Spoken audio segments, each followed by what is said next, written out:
Y es verdad que Sansón era un malito. Sansón no era malito, Sansón era el doctor de los malitos. Sansón se habló de él de antes de nacer, solamente de Jesucristo. Pero ¿qué es lo que hacía Sansón? Sansón era un desacatado. ¿Cómo así un cristiano desacatado? ¿Y desacatado. Sansón no está en la Biblia? Explícame eso. Está en la Biblia, pero lo que pasa es que tú tienes que entender que Sansón le gustaban las mujeres pilas. ¿Cómo así?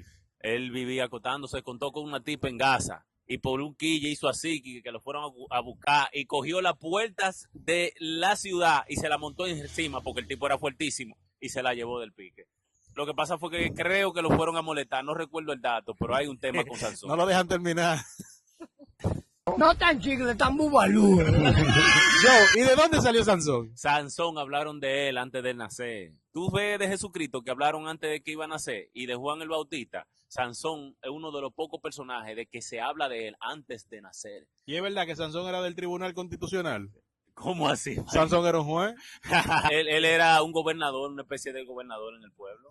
¿Y qué es lo que dice la gente? De que la fuerza de Sansón estaba en el cabello. ¿Cómo así? Eso crees tú, cristiano de cartón. Dicen una gente por ahí que él tenía un champú mágico de que la fiel. Sí, él usaba Head and Shoulder y Sedal de vez en cuando, pero el asunto no estaba en el pelo, el asunto estaba en la unción de Dios. Explícame ese contrato. El contrato era, mira, yo te voy a dar un muchacho para que se la ponga y se la aplique a los filisteos que tienen alto al pueblo de Dios. Las condiciones son las siguientes: no se puede cortar pelo, no puede tomar vino, no puede tocar animales muertos.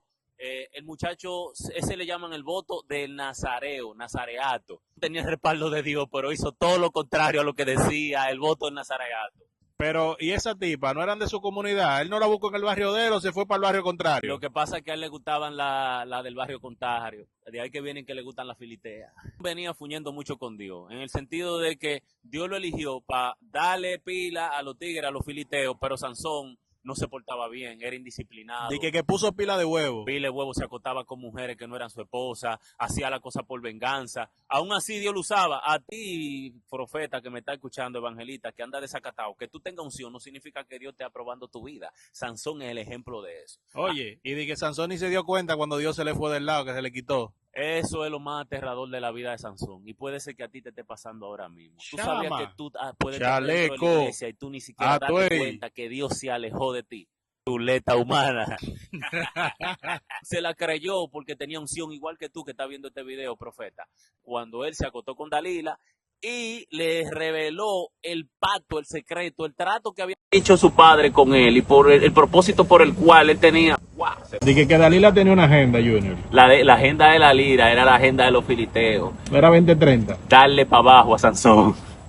Esa era la agenda, porque Sansón lo tenía alto, esa gente le había hecho demasiado lío. Dije que Dalila le pedía favor y cuando él no le respondía se fajaba a llorar y él le daba de todo. Lo que pasa es que toma tú sabes la tarjeta, que mami, toma el cheque, eso fue lo que yo cobré. Dalila le daba la tarjeta de crédito y también para que él se estuviera tranquilo.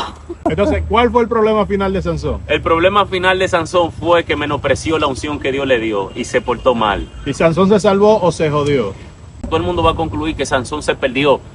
Llega el libro de Hebreo y de repente el tigre aparece en el Salón de la Fama en Hebreo 11. Te descubrimos. El hombre al final, ¿tú sabes qué hizo? Como un hombre de fe.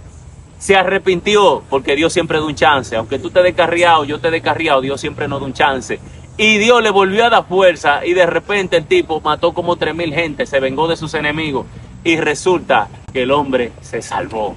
La moraleja es que no juegue con esa vaina, porque aunque tú tengas unción te puedes perder, porque Jesús dijo, muchos vendrán aquí y me dirán en tu nombre echamos demonios, hicimos esto, hicimos lo otro. ¿Quién le va a decir? No te conozco, quítate de ahí papá, no te conozco. Sansón se salvó.